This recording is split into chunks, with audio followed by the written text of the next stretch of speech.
কি দিন আইলো বলেন ভাই, 15,000 টাকায় আমরা টপ 5 একটা ভিডিও বানাবো, কিন্তু 15,000 টাকার মধ্যে কোনো ফোনই খুঁজে পাচ্ছি না। মানে এই দিনও দেখতে হইলো, কিছুদিন আগেও 15,000 টাকায় আমরা অ্যামোলেড প্যানেল যুক্ত 144 হার্জের রিফ্রেশ রেট সহ ভালো চিপসেটের ফোন পাইতাম, আর এখন সে সমস্ত ফোনের দাম হয়ে গেছে 25,000। অনেকে তো দেখলাম মানে 31-32,000 টাকায়ও এই ধরনের ফোন এখন বিক্রি করতেছে। এইচডি প্লাস ডিসপ্লে সহ ফোনের দাম হচ্ছে 34,000 টাকা, অফিসিয়ালের কথা বলতেছি আমি। সো আমার মনে হয় যে এরকম বাটন ফোনের দিকে আমাদের যাওয়া লাগবে আর কি। এনিওয়ে, এই মুহূর্তে অবশ্য যেটা আমার হাতে দেখতে পারতেছেন, এটা কিন্তু আবার নর্মাল বাটন ফোন না, এটা একটা অ্যান্ড্রয়েড বাটন ফোন, এবং এটা নিয়ে আমাদের চ্যানেলে রিভিউ আছে। এবং ভিডিও শুরুতে এটা দেখানোর উদ্দেশ্য হচ্ছে যে ভাই, আপনারা যারা একটু হোয়াটসঅ্যাপ চালানোর জন্য বা ইমো, টিকটক সহ অন্যান্য অ্যান্ড্রয়েড বেসিক অ্যাপগুলো চালানোর জন্য একটা ফোন খুঁজতেছেন, এত টাকা খরচ না করে এরকম একটা মানে 4G বাটন ফোন কিনতে পারেন অ্যান্ড্রয়েড সিস্টেম সহ। এবং এখানে মোটামুটি অ্যান্ড্রয়েডের সব কিছুই আপনি পাবেন, কিছু কিছু জায়গায় একটু কম্প্রোমাইজ করতে হবে, একটু স্লো অবশ্য, কিন্তু কিছু করার নাই ভাই, পকেটে টাকা না থাকলে আমরা সবই মেনে নিই। এনিওয়ে, এই ইন্টারেস্টিং প্রোডাক্টটা যদি কেউ কিনতে চান, তাহলে এই মুহূর্তে যে কিউআর কোডটা দেখতে পাচ্ছেন, এটা স্ক্যান করতে পারেন। এটা হচ্ছে ভিম্যাক্স ব্র্যান্ডের একটা 4G অ্যান্ড্রয়েড বাটন ফোন, এবং এই ফোনটা কিন্তু আমাদের দেশে বেশ ভালোই পপুলার, প্রচুর বিক্রি হচ্ছে। বিশেষ করে যারা বেসিক ইউজার, তারা অনেকেই দেখলাম যে এই ফোনটা আজকাল কিনতেছে, এবং এইটার ফিডব্যাকও যথেষ্ট ভালো। সো কথা না বাড়িয়ে একটু চলেন আমরা আলাপে যাই।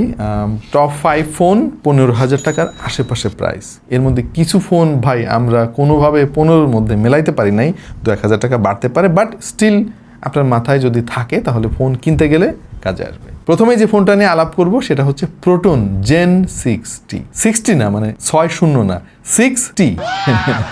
সো এই ফোনটা মোটামুটি 15,000-16,000 টাকার বাজেটের আশেপাশে আপনারা পেয়ে যাবেন। কয়েকদিন আগে আমাদের চ্যানেলে এটার ফুল রিভিউ আমরা করেছি। সো আমার মনে হয় এই ফোনটা আপনার চয়েস লিস্টে রাখতে পারেন। এই ফোনটায় ভালো লাগার মতো বেশ কিছু জিনিস আছে, যেমন 6.67 ইঞ্চির একটা এইচডি প্লাস প্যানেল আছে, 120 হার্জের রিফ্রেশও আছে তাতে, আবার তাতে পান্ডা গ্লাসের প্রোটেকশন পাওয়া যাবে। হেলিও G81 12 ন্যানোমিটারের প্রসেসরটা খুব একটা খারাপ না বর্তমান সময়ের কথা যদি চিন্তা করেন। আবার 6000 mAh এর ব্যাটারিও আছে, 20 ওয়াটের ফাস্ট চার্জিং সাপোর্টও আছে, আর ফোনটা দেখতেও খুব একটা খারাপ না। 4GB র্যামের সঙ্গে 128GB ইন্টারনাল স্টোরেজ তারা অফার করছে। এর চাইতে বেশি ভাই এই দামে পাওয়া বর্তমানে খুবই কঠিন কাজ হয়ে গেছে। ক্যামেরা সেটআপটা এভারেজ, আমাদের টেস্টিং এ মনে হয়েছিল যে এটা কাজ চলে যাওয়ার মতো আর কি। অবশ্য এটা দিয়ে ভিডিও খুব একটা ভালো হবে না। আর একটা ভালো ব্যাপার আছে, এই ফোনটাতে out of the box Android 16 পেয়ে যাবেন। আমাদের টপ 5 লিস্টে নর্মালি ওয়ালটনের ফোনগুলো থাকে না, বাট এইবার ওয়ালটনের বেশ ভালো একটা ফোন আছে, এই বাজেটে ফিট করে, আবার স্পেকেও খুব একটা খারাপ না। আর সেটা হচ্ছে ওয়ালটনের জেনেক্স সিরিজের Z3 এই স্মার্টফোনটা। এই ফোনের 4GB র্যামের সঙ্গে 64GB ইন্টারনাল স্টোরেজ পাওয়া যাবে মাত্র 14,800 টাকায়। অলমোস্ট একই স্পেকের দেখলাম এই ফোনটাও, যেমন 6.8 ইঞ্চির এইচডি প্লাস প্যানেল আছে, 120 হার্জের রিফ্রেশ রেটও আছে তাতে, আবার পান্ডা গ্লাসের প্রোটেকশনও রয়েছে এতে। চিপসেটটা G81 এর আশেপাশে, বাট এটা ইউনিসোসির একটা চিপসেট 7250। ব্যাটারিতে খানিকটা কম্প্রোমাইজ করেছে ওয়ালটন, এখানে 5000 mAh এর সঙ্গে 10 ওয়াটের ফাস্ট চার্জিং দিয়েছে। কিন্তু এই ফোনে আবার ডুয়াল স্টেরিও স্পিকার আছে, এইটা একটা সারপ্রাইজ আমার কাছে। এখানেও out of the box Android 16 পাবেন, 2K রেজুলেশনে ভিডিও শুট করতে পারবেন, যদিও কোয়ালিটি অত ভালো হবে না। আর এটার ক্যামেরাটাও ডিসেন্ট মনে হলো আমাদের টেস্টিংয়ে। স্মার্টফোন নিয়ে যারা টুকটাক খোঁজ খবর রাখেন তারা জানেন যে হেলিও এই ব্র্যান্ডটা কিন্তু মোটামুটি চেষ্টা করে যে অল্প খরচের মধ্যে যতটুকু স্পেক দেওয়া যায় ভালো। সো সেই রকম একটা ফোন হচ্ছে হেলিও 46। এটা 16,000 টাকায় এই মুহূর্তে বাজারে পাওয়া যাচ্ছে। আর এইটাকে আমি এগিয়ে রাখবো, তার কারণ হচ্ছে 6GB র্যামের সঙ্গে 128GB ইন্টারনাল স্টোরেজ তারা অফার করছে। তবে ডিসপ্লে সেই এইচডি প্লাসই 6.67 ইঞ্চির। ভালো ব্যাপার হচ্ছে এটা কিন্তু ডিউড্রপ নচ না, এটা একটা 5 হোল কাট আউটের ডিসপ্লে, আর এই ডিসপ্লেতে 120 হার্জের রিফ্রেশ রেটও আছে। হেলিও বলছে তারা ডিসপ্লে প্রোটেকশন হিসেবে ব্যবহার করেছে কর্নিং গরিলা গ্লাস, যেটা একটা ভালো ব্যাপার। আর এই ফোনের চিপসেটও হেলিও G81-কে কিন্তু আপাতত খারাপ বলার সুযোগ নাই, কারণ সবকিছুর দাম যেভাবে বাড়ছে তাতে কিছুদিন পরে দেখবেন যে এই G81 দিয়ে এই ফোনের দাম হয়ে গিয়েছে 25,000 টাকা। তবে ব্যাটারি কিন্তু আবার বেশ ভালোই মনে হলো আমার কাছে, 6000 mAh এর ব্যাটারির সঙ্গে 18 ওয়াট ফাস্ট চার্জিং সাপোর্ট। হেলিওর ক্যামেরার পারফরমেন্স কিন্তু বরাবরই আমরা দেখেছি বাজেট বিবেচনায় বেশ ভালোই হয়, এটাও বেশ ডিসেন্ট আমাদের কাছে মনে হলো। 50 মেগাপিক্সেলের মেইন সেন্সরের সাথে 8 মেগাপিক্সেলের selfie shooter. Out of the box এই ফোনেও রয়েছে অ্যান্ড্রয়েড 16। টেকনো স্পার্ক গো 3, এই ফোনটা নিয়ে একটু আলাপ করতে চাই আমরা। টেকনোর যে প্রোডাক্ট লাইন আপ আছে তার মধ্যে কিন্তু এই মুহূর্তে এটাই সবচাইতে কম দামি ফোন।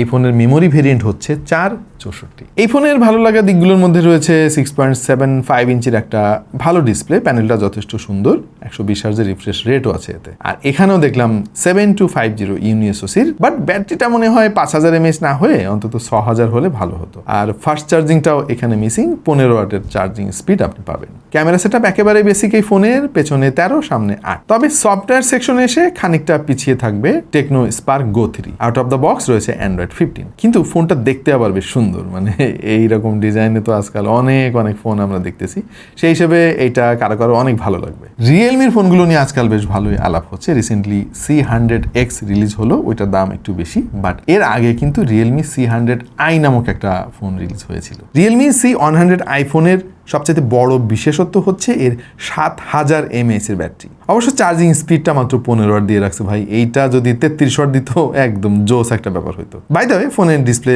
যথেষ্ট সুন্দর, 6.8 ইঞ্চির একটা HD+ প্যানেল। যদিও এই ডিউডপ নসটা কারোরই ভালো লাগবে না আমি জানি, কিন্তু কিচ্ছু করার নেই ভাই। 120 হার্জের রিফ্রেশ রেটও আছে, এতে কর্নিং গরিলা গ্লাসের প্রোটেকশনও পাওয়া যাবে। রিয়েলমি C100i একটা এন্ট্রি লেভেলের ফোন হলেও এখনকার দিন বিবেচনায় এর স্পেককে খুব একটা খারাপ বলার সুযোগ নাই। অবশ্য মেমোরিতে একটু পিছিয়ে থাকবে, 4GB র্যামের সঙ্গে মাত্র 64GB ইন্টারনাল স্টোরেজ পাবেন, এবং যেটার দাম আবার 17,000 টাকার আশেপাশে। আর চিপসেট হিসেবে এই ফোনে ব্যবহার করা হয়েছে T7250 ইউনিসকের। এনিওয়ে ক্যামেরা সেটআপটা একেবারে বেসিক, পেছনে 8 মেগাপিক্সেল আর সামনে 5 মেগাপিক্সেল, এটা একটু বেশিই কম। সো যাদের লম্বা সময়ে ব্যাটারি ব্যাকআপ দরকার এবং ডিসেন্ট একটা অফিসিয়াল ফোন চান, তাদের জন্য কিন্তু রিয়েলমি C100i একটা ভালো চয়েস হতে পারে। যদিও এই ফোনের বেশ কিছু লিমিটেশন আছে, কিন্তু আজকাল এই বাজেটের অধিকাংশ ফোনেই দেখবেন যে কিছু না কিছু ঝামেলা আছে ভাই, যেটা এক বছর আগে আমরা দেখতাম না। এনিওয়ে ফোনের দাম যে পরিমাণে বেড়ে যাচ্ছে, আমার মনে হয় না যে এই ধরনের বাটন ফোনে শিফট হওয়া ছাড়া আর কোনো উপায় আছে। আবার শুনতেছি যে গভর্নমেন্ট 2G নেটওয়ার্ক বন্ধ করে দিবে 2029 সালের পরে, আর কোনো বাটন ফোনে চলবে না আর কি, 2G নেটওয়ার্ক চলবে না, চলবে শুধুমাত্র 4G। সো এই ভিম্যাক্সের এই ধরনের ফোনও আপনি কনসিডার করতে পারেন। তবে একটা জিনিস আছে যার দাম এখনো পর্যন্ত বাড়ে নাই, কিন্তু কোয়ালিটি আগের মতোই আছে, সেটা হলো ফ্যাব্রি লাইফের এই টি শার্টগুলো। ধন্যবাদ আমাদের ওয়ার্ডরোব পার্টনার ফ্যাব্রি লাইফ। এরকম টি শার্ট সহ তাদের কালেকশনে কিন্তু হিউজ টপ কোয়ালিটি পোশাক আশাক রয়েছে। সামার কালেকশন চলে আসছে, যারা এই সামার উপলক্ষে দারুণ প্রোডাক্ট কিনতে চান, কোয়ালিটি সম্পন্ন প্রোডাক্ট, তারা বেছে নিতে পারেন ফ্যাব্রি লাইফকে। আর TTP10 এই কুপন কোডটা ব্যবহার করলে কিন্তু 10% ইনস্ট্যান্ট ডিসকাউন্ট পেয়ে যাবেন। আমাদের ডিসক্রিপশনে সব ডিটেলস দেওয়া আছে। আপাতত এই পর্যন্তই। এই 5টা ফোনের মধ্যে আপনার পছন্দের ফোন কোনটা জানিয়ে দিন কমেন্ট সেকশনে। আর কোনো ফোন কি আমরা মিস করে ফেলেছি? যদি করে থাকি তাহলে একটু কমেন্টে জানিয়ে দিন, অনেকের উপকারে আসবে। দেখা হয়ে যাবে অন্য কোনো ভিডিওতে ভিন্ন কোনো বিষয় নিয়ে। সেই পর্যন্ত সবাই ভালো থাকুন, সুস্থ থাকুন, আর দেখতে থাকুন টেক টু দ্য পয়েন্ট।